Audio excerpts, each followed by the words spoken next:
Buenas tardes, ¿qué tal, queridas alumnas? Veo que están Buenas tardes. empezando de a poquito las chicas. ¿Qué tal? Hola, profe. ¿Qué tal? ¿Cómo estás, mami? ¿Bien? Bien. Qué gusto. ¿Y vos qué tal, profe? Bien, gracias a Dios acá, esperando verles. Espero que hoy estemos más Hola, cantidad de alumnos. hola, profe. Hola, ¿qué tal? ¿Cómo estás? Súper bien, profe. ¿Y vos? Bien, gracias a Dios también, mami. Bien acá en casa. Qué suerte. Hola, hola, ¿qué tal, profe? Hola, ¿qué tal? ¿Cómo estás, Ángel? Sí, súper bien, gracias a Dios. ¿Y vos? Bien, gracias a Dios también.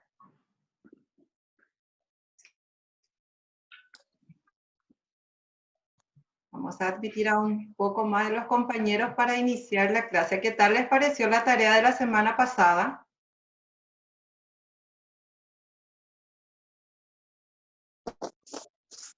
Bien, profe. Bien.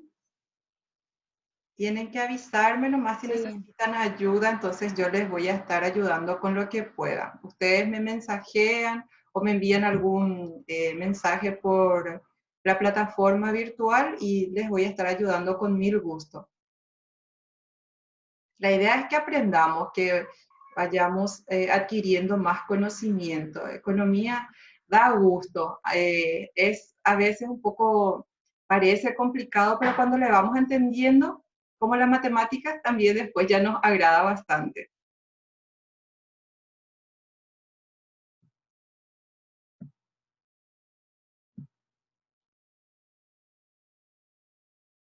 Ya estamos 16, 17 participantes.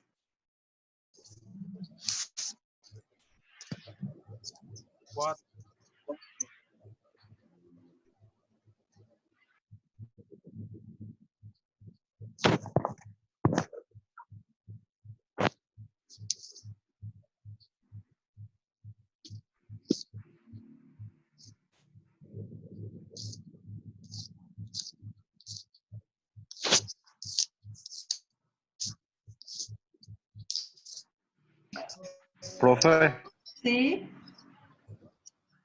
a los que participaron ya en la mañana en la plataforma no hace falta que participen a la tarde, ¿verdad?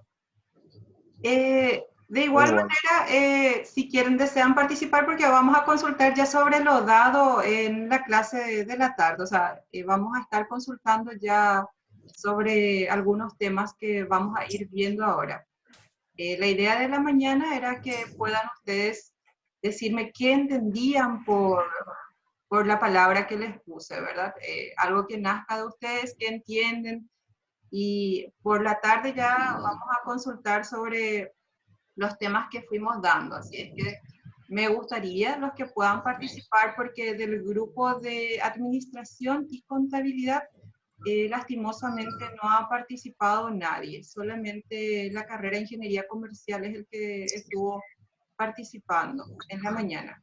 Me imagino que será por el tema del trabajo de la mayoría, ¿verdad? Pero me gustaría que participen en, también en el foro de la tarde, si es posible. Ah, bueno. Y lo del tema de asistencia, vos no vas a poner presente o tenemos que entrar a la Sí. plataforma. Yo voy a estar agregándoles la asistencia. Voy a controlar los que participan tanto en el foro como también los que hacen eh, la participación vía el Zoom. Ah, bueno. Dale, profe. Eso nomás. Dale, dale.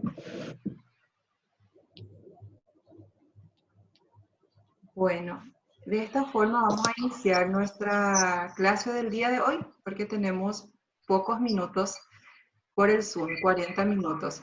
Y me gustaría que todos vayan silenciando sus micrófonos, así para que no tengamos ningún tipo de interferencias. Eh, los que todavía no me conocen, yo soy Karin Cubilla, la profesora de Economía, y estoy, como les dije a todos con los que he contactado, totalmente a las órdenes en caso de que de repente necesiten algún tipo de ayuda o no hayan entendido bien alguna parte, entonces sin problema. Las clases de igual manera están grabadas y se levantan en la plataforma para que puedan tener acceso a aquellos que de repente por trabajo u otro inconveniente no puedan participar.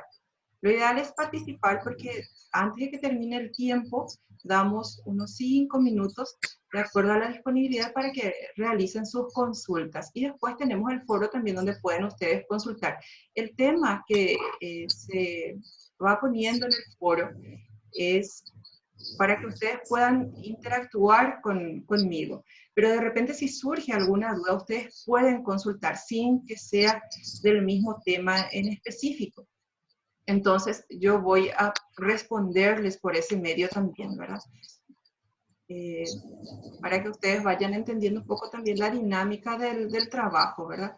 El foro lo que tendría que ayudarnos es a poder nosotros disipar cualquier tipo de duda con respecto a la materia.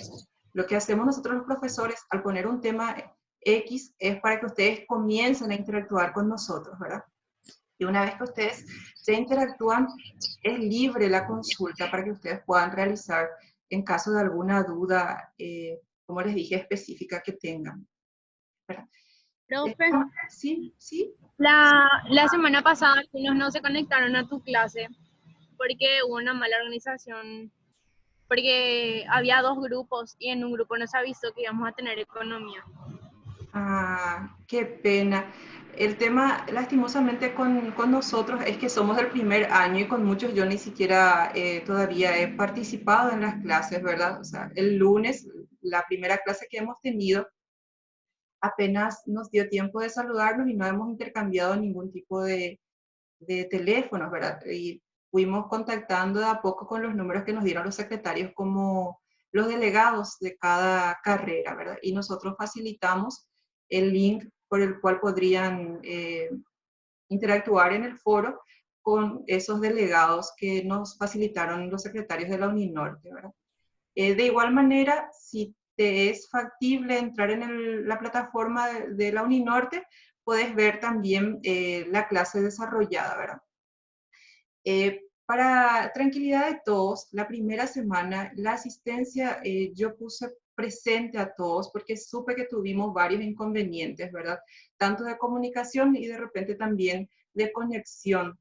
Entonces, por esa razón, la primera semana todos llevan presente. De la misma forma, también todos aquellos que me han entregado sus trabajos vía correo electrónico o vía plataforma llevaron la puntuación total. De igual manera, yo les fui poniendo alguna sugerencia, ¿verdad? De algunos temas que faltaba mejorar las respuestas, pero todos llevaron la puntuación máxima por el hecho de que estábamos iniciando y no conocían mucho la metodología. Entonces, como un aliciente, un aliento para aquellos que hayan presentado su trabajo, llevaron la puntuación total. Eso es a modo de explicar un poco, pero a partir de esta semana ya voy a ir puntuando las respuestas correctas, porque si llegaron a ver el ejercitario inicial que les pasé de la unidad 2, solo tiene 4 consultas, y cada consulta va a tener un puntaje de 1 punto, y en total va a ser 4 puntos para aquellos que puedan terminar correctamente el ejercitario. Bueno, sin más, vamos a iniciar la unidad 2, ¿verdad? Como su nombre lo dice, es la evolución de la economía como ciencia. ¿Qué es la evolución de la economía? Fue el tema que yo puse a la mañana en el foro, ¿verdad? La consulta. Muchos me dieron respuestas de repente que fueron buscando de internet y que decía básicamente un enunciado o una definición de la economía evolutiva, y en realidad es una teoría económica. La consulta era, ¿qué entendían ustedes por evolución económica, ¿verdad? De la evolución de la economía. Y es justamente cómo va cambiando, cómo va evolucionando la economía a través del tiempo, ¿verdad? Es básicamente la historia de la economía. En economía tenemos la historia como ciencia y también la historia del pensamiento de los distintos filósofos económicos de ese tiempo, ¿verdad? Entonces, básicamente la consulta era qué entendían ustedes por evolución de la economía. Muchos respondieron con sus palabras y estaba correcto, ¿verdad? No es que no estén correctas, sino que la consulta era cómo personalmente cada uno iba entendiendo, ¿verdad? ¿Pueden ver la pantalla ustedes? Sí, profe. Sí, sí, qué gusto. Bueno, vamos a ir. La historia de la economía. ¿Qué es la historia de la economía? Es el relato de los hechos o acontecimientos económicos, así como las instituciones económicas. Vendría a ser la descripción de la evolución de los distintos sistemas económicos que han de repente ayudado o servido a la especie, al individuo, para asegurar su supervivencia y multiplicar la población. El objetivo de la historia económica en realidad es comprender cuáles han sido los más grandes movimientos de la economía mundial que nos han traído hasta la actualidad. O sea, que nosotros podamos entender qué ocurrió en la economía mundial para que nos situemos hoy día en donde estamos, ¿verdad? Eso sería la historia de la economía. Y la historia del pensamiento económico es la historia de las ideas económicas de las personas, ¿verdad? Independientemente de que éstas lleguen a constituir una escuela. Eso quiere decir que de repente algunas ideas económicas no llegaron a ser escuela, más en la edad medieval, ¿verdad? Habían muchos pensamientos económicos que no llegaron a ser escuelas. Pero cuando llegan a ser escuelas, estos pensamientos económicos, ya llamamos a ello doctrina, ¿verdad? En la consulta que ustedes tienen en su cuestionario de esta semana dice ¿qué entiendes porque toda doctrina forma parte del pensamiento económico y que no todo pensamiento económico es doctrina? Les pregunta, ¿verdad? Entonces, muchas veces el pensador, el filósofo, tiene una idea económica, pero no llega a ser doctrina. Pero todas las doctrinas forman parte de la idea económica, pero no todo pensamiento económico o idea económica llega a ser doctrina. Entonces, para que ustedes puedan pensar un poco y responderme. Bueno, en esta clase vamos a estar viendo 4 corrientes económicas. Esto es básicamente historia, ¿verdad? Las 4 primeras corrientes que vamos a ver esta semana y la semana siguiente otras 4 para llegar hasta lo que actualmente conocemos como economía, ¿verdad? Las primeras manifestaciones económicas se vieron en Grecia y en Roma. Las primeras civilizaciones se desarrollaron en la zona del Mediterráneo, lo cual propició la unión de los griegos con los romanos. Las principales épocas de las primeras manifestaciones fueron la Antigüedad, la Edad Media, el Renacimiento y la Reforma. La primera corriente se relaciona con el pensamiento griego, donde surgieron los primeros filósofos políticos universales. Muchos ya habrán escuchado, ¿verdad?, sobre Platón, Aristóteles, pero poco sobre Xenofonte, ¿verdad? Estos pensadores, filósofos griegos, también hablaron en su tiempo de economía, ¿verdad? no tan profundamente como actualmente se habla de economía, porque en ese tiempo, de repente las necesidades fueron otras, ¿verdad? En ese tiempo el gobierno se encargaba más de ver las guerras, de que mantengan su posición territorial. Entonces, no se le dedicaba mucho tiempo al estudio de la economía como sí, pero ya fueron dando sus primeras ideas estos grandes pensadores de, de ese tiempo, ¿verdad? Platón vivió aproximadamente entre los años 427 y 347 antes de Cristo.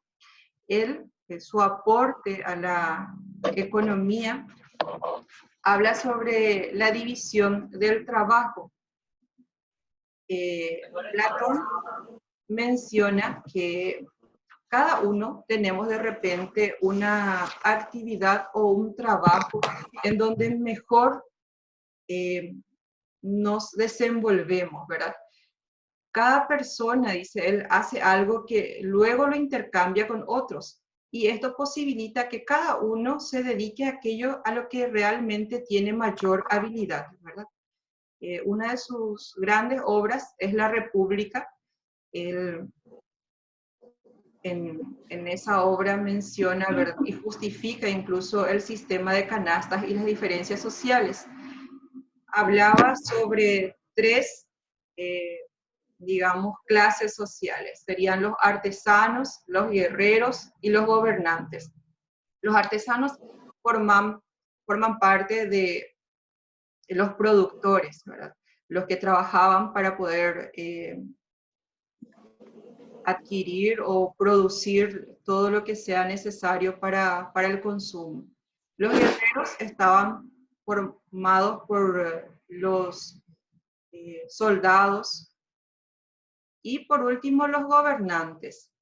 Y Platón mencionaba que los verdaderos gobernantes tenían que ser filósofos, mientras que los guerreros, a ellos les correspondía la defensa de la ciudad y el pueblo, y también de hacer cumplir y respetar las leyes y las decisiones de los gobernantes. Entonces Platón mencionaba unas diferencias sociales que dividían en tres grandes partes, digamos, ¿verdad? Él se lo conoce como un idealista y pensaba en un estado ideal, que todos estén bajo lo que el gobierno o el gobernante de turno dictaba, ¿verdad? Ya Aristóteles, él, sin embargo, fue más analítico y más realista, comparándole con Platón, ¿verdad? Él vivió entre los años 384 y 322 a.C. y puso básicamente los cimientos de la ciencia económica. Planteó problemas económicos que han sido estudiados por pensadores ya posteriores y sentó las bases de la teoría del valor. ¿Qué serían las bases de la teoría del valor? Él hablaba de que un bien podría tener un doble valor, el valor del uso y el valor del cambio. Y un ejemplo, ¿verdad? El zapato tendría el valor del uso como calzado y también como valor de intercambio, en cuanto de repente uno fabrica un calzado y lo cambia por otros bienes que luego puede utilizarlos para su alimentación o para otros fines, ¿verdad? Entonces, él hablaba de la teoría del valor de los bienes. Y también llegó a tratar acerca de las funciones del dinero. Mencionó que el dinero es un medio para comparar el valor de las cosas que se cambian, ¿verdad? Porque anteriormente, como ustedes sabrán, ¿verdad? La forma de intercambio o de adquirir cosas era a través del trueque. O sea, yo, si produzco hortalizas, y necesito calzado, hay otra persona que se dedica a realizar o a producir calzado, entonces cambio mis hortalizas por el calzado, ¿verdad?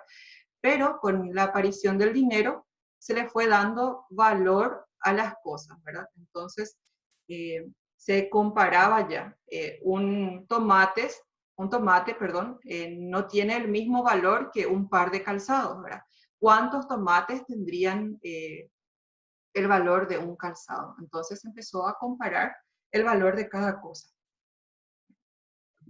Esto fue el aporte de Aristóteles. Y luego viene Xenofonte, ¿verdad? Xenofonte también es un pensador de la época medieval, fue un historiador, militar y filósofo de la antigua Grecia.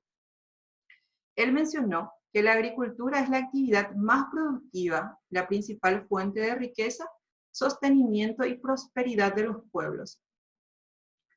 Él dijo que la agricultura, la milicia y la política son actividades nobles, en cambio los oficios manuales no. Básicamente coincide con Platón con respecto a la división de la sociedad, ¿verdad? Habla de los agricultores, que serían los productores, también habla de la milicia, que serían los guerreros, y la política, la parte gobernante, ¿verdad? Y menciona que los oficios manuales no tendrían un peso noble, como le llamaría Xenofonte.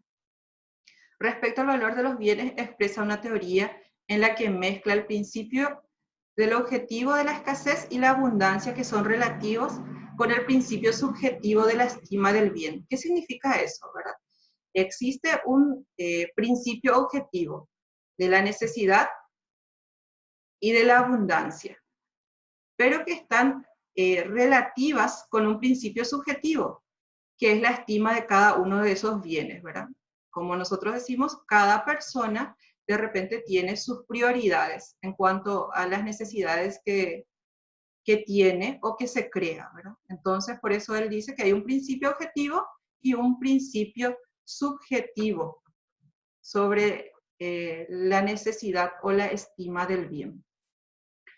Luego también Xenofonte menciona que la propiedad es tener todo aquello de lo que se sepa hacer uso y que sea provechoso para la vida de cada cual, ¿verdad? Tener algo que no nos sirve o que no sabemos hacer uso de ello, no tiene sentido, según Xenofonte. O sea que la propiedad, uno puede decir, yo soy propietario de esto, cuando tiene algo de lo que él sepa hacer uso. También le mencioné a una compañera en el foro de la mañana si llegó a escuchar alguna vez el dicho de que el ojo del amo engorda al ganado. Y ella me mencionó que no, ¿verdad?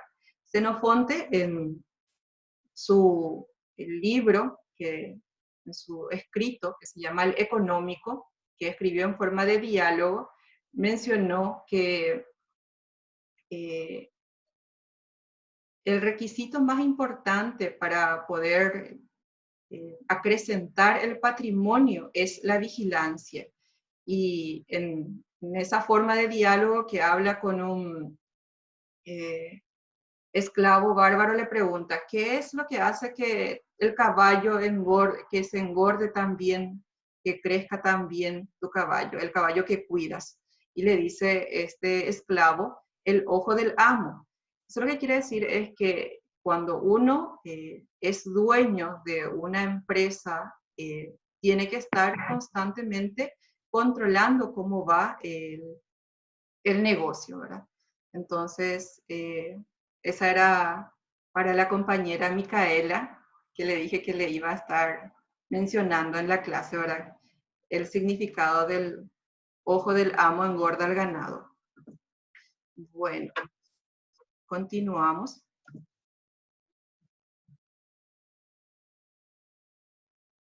Los romanos, todo esto que fuimos hablando fueron los griegos. Los romanos, sin embargo, algunas de sus observaciones fueron sobre las actividades agrícolas y la inconformidad por los sistemas no naturales de ganar dinero. Estaban disconformes con la usura, la venta ilícita en el comercio, y en realidad ellos, los romanos, no aportaron mucho al pensamiento económico debido a que se limitaron más bien a repetir los preceptos de los griegos, porque ellos se dedicaron más a la teoría del derecho que por la contribución a la ciencia económica, ¿verdad? Entonces tenemos mucho de los romanos en derecho, pero poco en economía. Vamos a la segunda corriente económica que vamos a estudiar hoy, que es la escolástica. La escolástica es una corriente teológica y filosófica que utilizó parte de la filosofía grecolatina clásica para comprender la revelación religiosa del cristianismo. La escolástica es una corriente más teológica, ¿verdad? Que dominó en el pensamiento medieval y se basó básicamente en la coordinación entre la fe y la razón, pero siempre la fe estaba por sobre la razón, o sea que suponía una subordinación de la razón a la fe. Con la caída de Roma surgieron los escolásticos que tenían un pensamiento económico unido a su concepto cristiano de la existencia y a su ética. El precio justo y la condena del interés fueron sus esenciales manifestaciones y sus aportes a la economía, ¿verdad? Los principales pensadores escolásticos fueron Tomás de Aquino, Nicolás de Oresmes y Antonio de Florencia. Les dejé esto más para tarea a ustedes para que investiguen sobre el aporte que tuvo Tomás de Aquino a la economía con sus pensamientos. Entonces, eso también va a estar en el trabajo que ustedes me van a estar desarrollando. A partir ya del Renacimiento, se abre un periodo en el que se dibuja una tendencia a explicar una vida social más por el análisis de los hechos y de la realidad que por la teología misma. O sea, ya fueron dejando la idea de la teología o de la fe sobre la razón. Ya la ética se separa más de la teología y se funda sobre principios generales. En las primeras etapas del desarrollo de la ciencia económica, abundaron las reflexiones que eran de índole doctrinario, ¿verdad? Sin embargo, ya los pensadores de esa época se preocuparon más por algunos problemas que eran puramente filosofía económica. En épocas posteriores surgen otras reflexiones acerca de los problemas de la política económica entendida como técnica, y ya se va separando, como dije, ¿verdad?, de la teología. Y llegamos al mercantilismo. El mercantilismo, muchos a lo mejor ya escucharon más al respecto, se puede definir como la teoría del enriquecimiento de las naciones mediante la acumulación de metales preciosos. Ellos sobrevaluaban mucho los metales preciosos. Hay que entender también en qué tiempo surge el mercantilismo, ¿verdad? El mercantilismo surge a partir de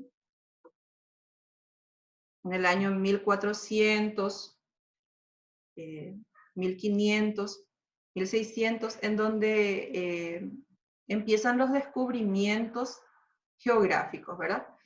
El mercantilismo tiene en común con la economía medieval que no constituye ni pretende constituir una ciencia económica en el sentido moderno de la palabra.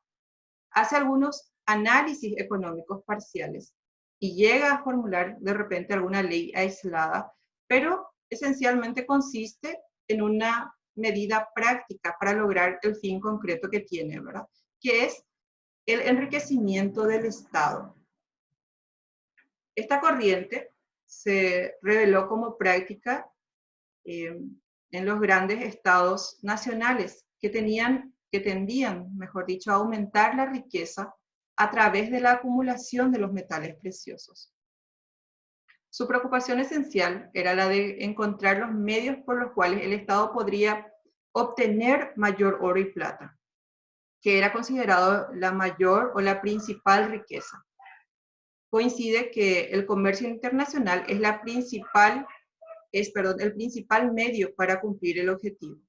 Y afirman los mercantilistas que el comercio interior interno no aumentaba la riqueza. Por eso ellos abogaban mucho por la exportación antes que la importación. Los principales pensadores mercantilistas fueron Juan Bodino, Gerald Malines, entre otros, ¿verdad? Y la característica de la corriente mercantilista es que concede plena importancia a los metales preciosos. Lo fundamental y lo esencial es el comercio exterior, como mencionamos, y no el interior.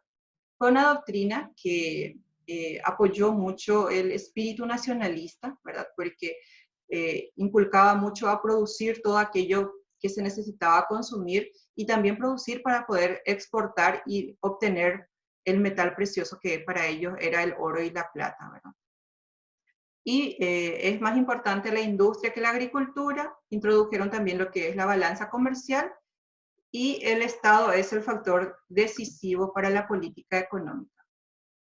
Entre otras características, tuvo mayor interés por el comercio y las actividades económicas y apareció el Estado nacional moderno, ¿verdad? Porque anteriormente, como les mencioné, el Estado estaba más abocado a lo que sería las guerras y no directamente a administrar los bienes económicos, ¿verdad? Apareció también el capitalismo comercial y se inclinaban por una población numerosa porque esto conducía a una mano de obra más barata. Decían que las colonias deben ser fuertes en materias primas para que la metrópoli o la ciudad y el mercado puedan obtener los productos manufacturados. Por último tenemos a la fisiocracia. La fisiocracia, por el contrario al mercantilismo, da total poder a lo que sería la naturaleza. Y hablaban del gobierno o poder de la naturaleza. Ya las reacciones de la política mercantilista condujeron a la aparición de estas corrientes, ¿verdad? Por un lado, en Francia, la fisiocracia y en Inglaterra, la escuela clásica, ¿verdad? Ahora nosotros vamos a ver solamente hasta la fisiocracia y luego en la próxima clase vamos a estar viendo la escuela clásica. El principal representante de la fisiocracia fue el médico Quesnay. Él introdujo la tabla económica en donde hace una descripción de la distribución y la circulación de la riqueza. Antes de abordar cuestiones económicas, escribió varios libros respecto a la medicina. Y la especialidad de Quesnay fue la economía rural. Luego tenemos también que Robert Jack, uno de los también seguidores de Quesnay, habla sobre las reflexiones sobre la formación y la distribución de la riqueza. Él menciona que el excedente creado por la clase productora constituye el medio de subsistencia de las demás clases. La venta del excedente de esta riqueza, ¿verdad?, permite comprar el trabajo de otras actividades. Y también que el agricultor, la persona que no tiene propiedad, que no tiene tierra, se convierte en asalariado. No solo de la industria, sino también del propietario del terreno. Y también menciona que el salario se determina por la cantidad de subsistencias que necesita cada trabajador para vivir. Y como hablan de la generosidad de la tierra, dice que además de producir renta, da origen al capital a través del proceso acumulativo. La riqueza a través de las distintas clases sociales considera que son tres. Ellos hablan de tres clases sociales, ¿verdad? Porque vimos también que Platón hablaba de tres clases sociales, también la fisiocracia habla de tres clases sociales, pero habla de la productora, que está constituida principalmente por los agricultores, la propietaria, que está constituida tanto por los que tienen la propiedad del suelo como aquellos que ejercen la soberanía sobre el mismo, y que la tercera es la estéril. La estéril está constituida por la industria, el comercio, las profesiones liberales y la servidumbre. Esto quiere decir que también son necesarias, pero no es como la productora que puede dar nuevamente, resurgir de sus productos y darse a sí misma alimentación. Entonces le llama al tercer grupo la estéril. Y las características generales ya de la fisiocracia es que su base esencial es que la economía está regida por un orden natural, que solo la agricultura genera el producto neto y que la creación de un excedente llamado producto neto es a través de la naturaleza, ¿verdad? La agricultura es más importante que la industria. Ellos le dan un énfasis a todo lo que sea agricultura y dividen el trabajo en dos categorías, como les mencioné, la productiva y la estéril. Y explican que el proceso de circulación y la reproducción que Quesney menciona como un proceso en donde todo nuevamente vuelve al productor que trabaja en la agricultura. Analizan la circulación entre las clases sociales a través de un cuadro económico, que ya les mencioné, y se inclinaron por el impuesto a la tierra. La teoría del precio está basada en el costo de la producción y el establecimiento del salario, que es estrictamente indispensable para poder satisfacer las necesidades esenciales. O sea, uno necesitaba el salario para poder satisfacer sus necesidades. Entonces, esto es básicamente lo que es la historia de la economía. Es muy interesante. Lastimosamente nuestro tiempo en Zoom es solamente 40 minutos, así es que nos toca un poco ser rápidos, ¿verdad? Para que pueda darle yo una pincelada de lo que es las distintas corrientes económicas. Como les dije, en esta ocasión estamos estudiando 4 corrientes y luego en la próxima clase vamos a estar siguiendo con las siguientes, disculpen, siguiendo con las restantes, ¿verdad? Entonces, si hay alguna consulta, me pueden mencionar, tenemos poquito tiempo, o de repente en el foro también va a estar abierto. Profe, ¿a qué hora empieza el foro? Sí, comenzamos a las 18, tengo entendido, si no me equivoco, con los de administración. Profe, Sí. y con los de ingeniería a las 5, ¿verdad? Voy a confirmar con le pasé a las delegadas, así que no me quiero equivocar a decirles mal de repente. Ya mirar un poco mi teléfono, porque como son 3 clases, entonces fui pasándole a las delegadas los distintos horarios que tenían. Dame que un ratito, te veo. Profe, el de la mañana era de contable. También tuvieron contable, hice 3 grupos, o sea, los 3 grupos tuvieron por la mañana y también les doy la posibilidad por la tarde porque de repente algunos no hayan tenido la oportunidad de participar a la mañana. Por eso dividí 1 hora por la mañana